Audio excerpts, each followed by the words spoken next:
Xo'p, assalomu alaykum o'rtoqlar. Navbatdagi darsligimizda sizlar bilan davom ettiramiz. Oldingi darsligimizda mana shu flatbed treylerlarni joylashtirib olgandik. Ma'lum bir sabablarga ko'ra mana shu o'chib ketdi. Men qaytadan qo'yib oldim mana. Buni ahamiyati unchalik muhim emas. Shuning uchun bizni navbatdagi qiladigan ishimiz hop, endi poyezd yo'lini joylashtirish. Poyezd yo'lini joylashtirish uchun mana bu narsa ham mana saqlanib qolibdi. Keling, buni o'chirib tashlaymiz. Sizga qaytadan ko'rsatib berish uchun. Hop. Poyezd yo'lini qo'yish uchun albatta biz joy tanlab olgan bo'lishimiz kerak. Ssenariyimizga e'tibor beramiz. Misol uchun hozir bizda tekis yo'l, prosta biz darsga o'tayotganimiz uchun test osonroq, kichikroq kartada ko'rsatib beryapman. Bunda qanaqadir mana uzoqdan ko'radigan bo'lsangiz, aylanma yo'llar juda ham kam, ya'ni ikki tomonga ketadigan yo'llar juda ham kam. Shuning uchun sizda ikkita yo'l bo'lishi mumkin. Mana bu joyda ikkita treyler bo'lishi mumkin. Bu o'zingizning fantaziyangizdan bog'liq. Biz endi asosan men nima qilish mumkinligini ko'rsatib beraman. U yog'ini siz ideyadan kelib chiqqan holatda o'zingiz videolardan ko'rib o'sha narsani birin-ketin yarataverasiz. Bizning maqsadimiz ana shu videoda qilinayotgan ishlar qanday qilinadi? Mana shu savolga javob berishdan iborat. Shuning uchun men sizga hozir poyezd yo'lini qanday qo'yishni o'rgataman. Buning uchun joy tanlab olasiz. O'zingizga eng kerakli joyi. Tanlaganingizdan keyin birinchi navbatda bizni material editordan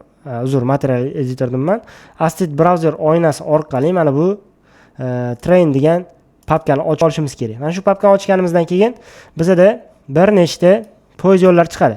Bularning uzunligi har xil. Ba'zi birlari kalta, ba'zi birlari uzun. Mana shundan o'zingizga eng kerakligini tanlab olasiz va tashlaysiz. Keyin qaraysiz.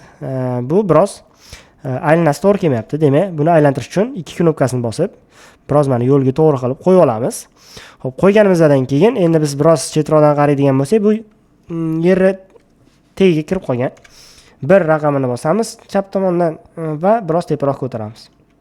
Ko'targanimizda e'tibor berishimiz kerak. Mana bu joyda mashinani o'tishini ham hisobga olamiz. Mashina agar mana shu holatda bo'ladigan bo'lsa, yetarli, chunki mashinani bir tomoni tezlik bilan kelganda o'tib ketadi, yarmi qolib ketadi o'zi tezlik bilan. Shunda o'ta olmay qolganligi uchun kelib poyezd urish kerak. Xo'p, mana shu balandlik bizga yetadi. Xo'p, buni qo'yib olgandan keyin birinchi qiladigan ishimiz bizga xalaqit beradigan narsalarni o'chirib tashlash. O'chirib tashlash uchun daraxtlarni tanlab udaltni bosamiz. Xo'p, mana shu joyda yana nimalar bo'ladigan bo'lsa ortiqcha barchasini o'chirib tashlaymiz. Xo'p, o'chirganimizdan keyin bizning qiladigan ishimiz buni teksturasini to'g'ri qo'yib olish. Ya'ni bizda qaysidir 3D obyektlarning teksturasi ko'rilmasdi. Bu tekstura berish darsligini o'tganmiz. Yana bir marta takrorlab olamiz. Xo'p, mana banda tanlanib turibdi. Tanlanib turgandan keyin from selection bossam bunday mana no tekstura bo'lib chiqadi. Agar siz boshqa narsani bosib turgan bo'lsangiz va aytaylik qaysidir mana bu yoqdagi obyektlarni ushlab turibsiz-da,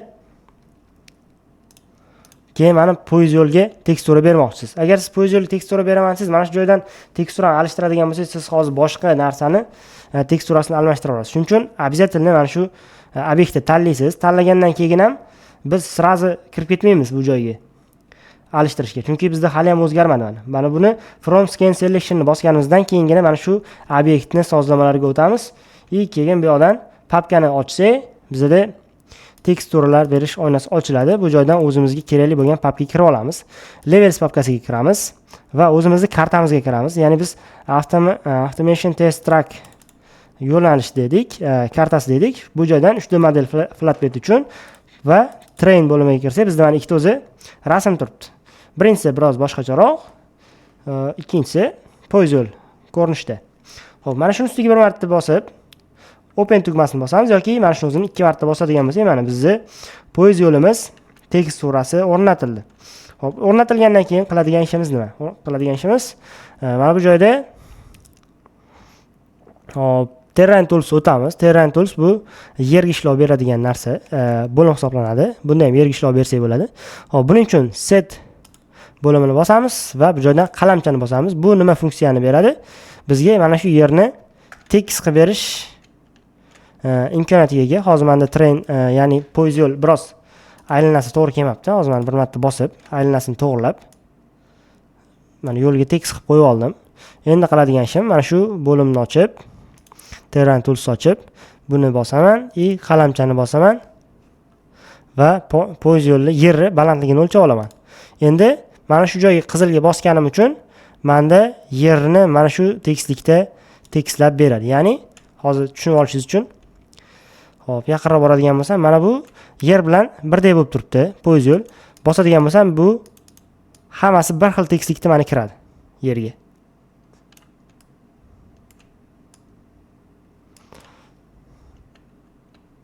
Hop, mana shu ketma-ketlikda to'g'rilab ketaveramiz. Poyezd yo'limiz qanchagacha davom etsa. Bu joyda mana tosh borligi uchun xatolik berdi. Bizga demak yetadi. Siz tushunib olishingiz uchun muhimi. Bizda hozir bitta anu bo'ldi, bitta poyezd yo'l qo'ydik. Endi bosamizda buni.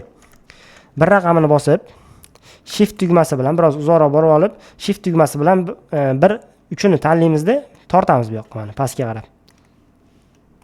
Xo'p, endi qiladigan ishimiz biroz chaproqqa tortib buni to'g'ri qilib tushirib olishimiz kerak. Agar biz to'g'ri qo'ymaydigan bo'lsak, hayotda ham xuddi shunaqa.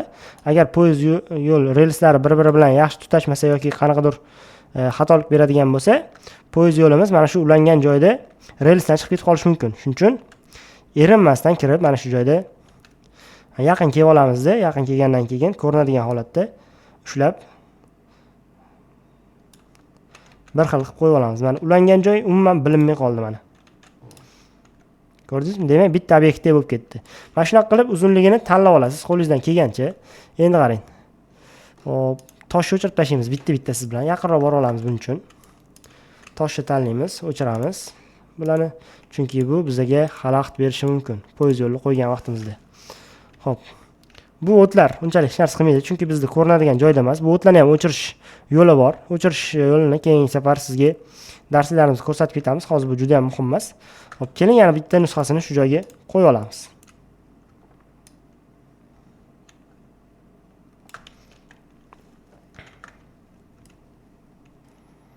Menda Shift S tugmasi bosilib ketdi, shuning uchun mashinaga o'tib bordi. Xo'p, bosganimizdan keyin mana endi yana qiladigan ishimizni takrorlaymiz. Hop, qarab olamiz. Mana shu joydan endi ushlab bir tomonga qarab tortamiz. Buni yana bitta yo'li bor. Shu joyda o'rgatib ketaman. Mana bu obyekt tushlaymiz. Birinchi biz qaysi o'q qaysi tomonga javob berishini ko'ra olamiz. Buning uchun inspektor bo'limiga o'tib, mana qimirlatadigan bo'lsak, bizda X o'q bo'yicha qimirlab turibdi. Shuning uchun mana buni bosamizda X o'qidan nusxa ko'chiramiz.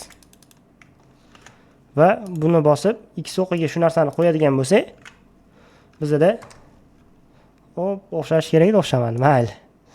Ko'p holatlarda bu o'xshaydi. Mana shu X o'qi bo'yicha yoki boshqa o'qlar bo'yicha hammasini to'g'ri qo'yadigan bo'lsak, bizning obyektimiz bir xil joylashishi kerak. Mana shu X o'q lekin bilmadim nimaga unaqa bo'ldi.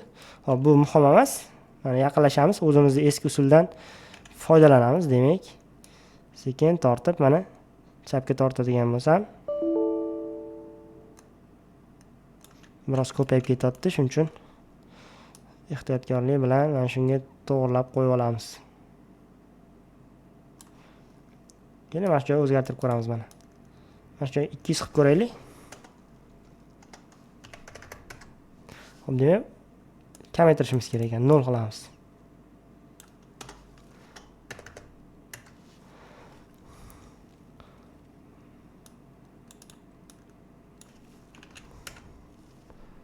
Hop.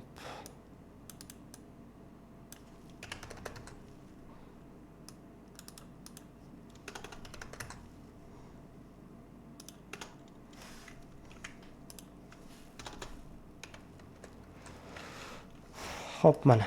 Demak, bir xil bo'ldi. Endi bu poyezd yo'lga poyezd qo'yib tekshirib ko'ramiz.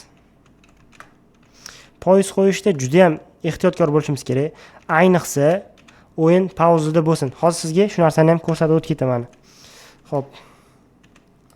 Biz mashinadan chiqib olaylik.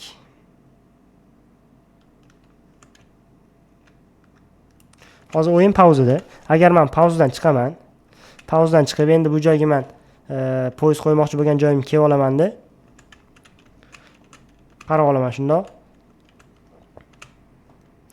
Mana shunday qarab olish eng yaxshisi hisoblanadi. Escape tugmasini bosaman. Mashinalar bo'limidan bitta endi poyezd tanlaymiz.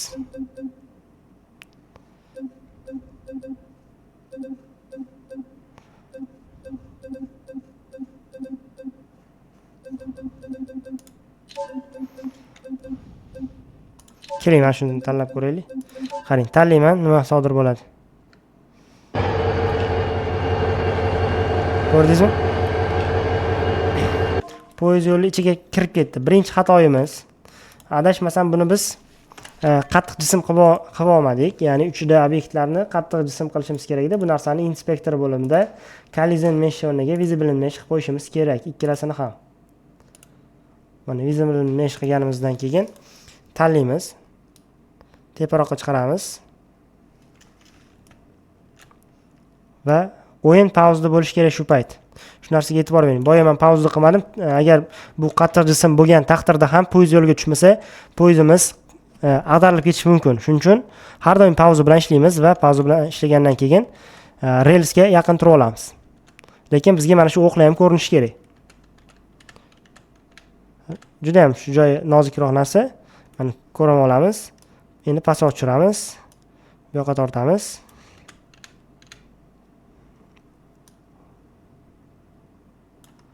Bo'ldi. Bu boshi tushdi. Endi bu boshini tekshirib olamiz.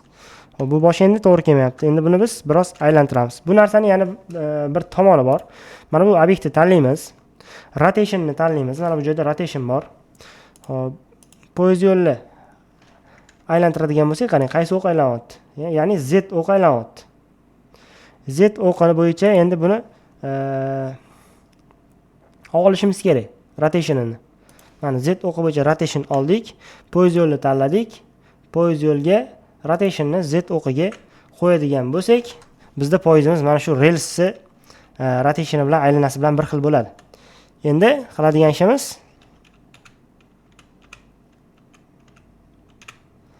poyezdni mana shu relsga to'g'rilab olish. Mana shu narsa biroz qiyinroq mana. Bo'ldi, menimcha tushdi deb o'ylayman. Keling, buni sal teparoqqa ko'tarsak, biroz teparoqqa ko'tarsak, maqsadga muvofiq bo'ladi. Chunki agar poyezd ichiga kirib qolgan bo'lsa, yana muammo bo'lishi mumkin. Bo'ldi mana. Balonlarga e'tibor beradigan bo'lsak, barchasi poyezd yo'l relslariga to'g'ri turibdi. Endi biz o'yinni bitta pauzadan chiqarsak, ko'ramiz nima bo'ladi. Agar tushgan bo'lsa, poyezdimiz yurish kerak.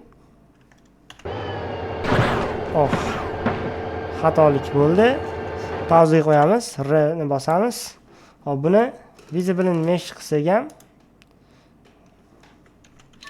nimagadir saqlanib bo'lmadi hozir. Qattiq jismga aylanmadi. Hop, hozir bu xatolikni sizlar bilan birgalikda ko'rib chiqamiz. Nimaga unaqa bo'ldi? Menimcha menda juda ham ko'p mod borligi uchun ba'zi bir holatlarda bu bug bo'lyapti. Hozir buni qarang. Saqlanib qilib olib bitta o'yindan chiqib qaytadan kirib tekshirib ko'ramiz. Hop, buning uchun scan tray bo'limida mana shu mashinalarni biz ikkita mashina olib kirdik. Hop, bu nima ekan?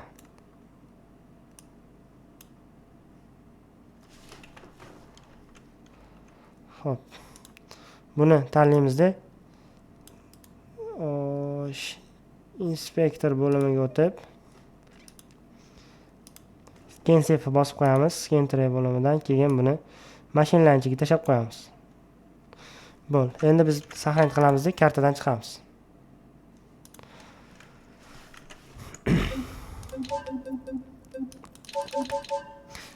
Qaytadan kartaga kirdim. Hozir mana shu narsa saqlanib bo'lib qolgan bo'ladi. Yana tekshirib ko'ramiz.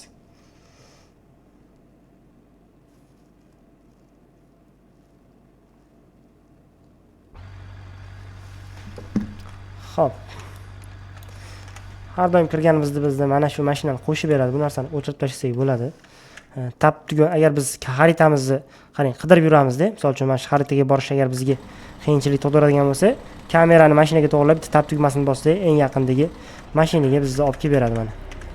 Tab tugmasini bosish orqali biz mashinalardan aylanib o'tamiz.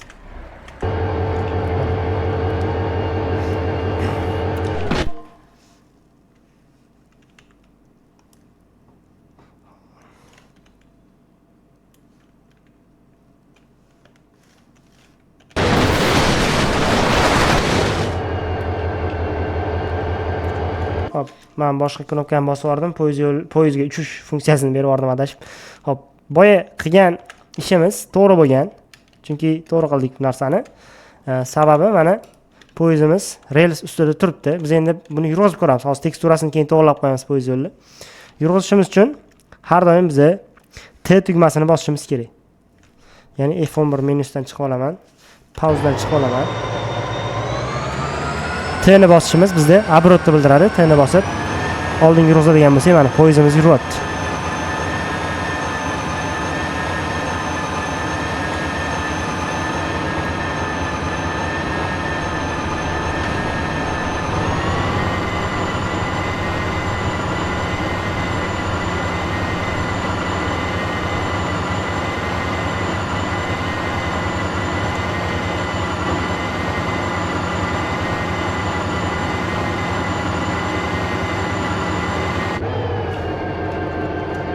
Hop, nima uchun relsdan chiqib ketdi? Chunki biz qolgan obyektlarni visible mesh qilmaganmiz. Shuning uchun oxirgi relsda bu narsa sezilib qoldi. Ulangan joylarni tekshirib olamiz. Ulangan joylarda hammasi yaxshi. Bunda muammo yo'q, lekin mana shu narsani biz tanlab inspektor bo'limidan collision mesh, visible mesh qilib qo'yishimiz kerak mana. Visible mesh, buni ham tanlab visible mesh qilamiz. Hop.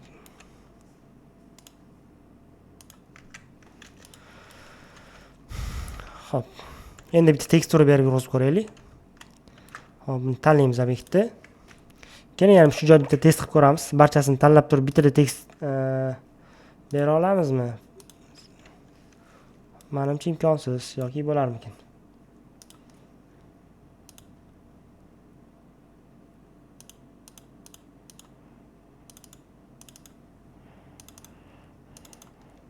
Bo'lar ekan. Hammasini belgilab turib bitta tekstura bersa ham bo'lar ekan. Yaxshi, demak biz tekstura berdik. Endi F11 tugmasidan chiqamiz, kamerani poyez yo'liga qaratamiz. T ni bosib оборотni oshiramiz. Оборот qanchalik katta bo'ladigan bo'lsa, tezlik ham shunga yarasha tez bo'ladi. Оборотda 3.5 mingga olib chiqdik.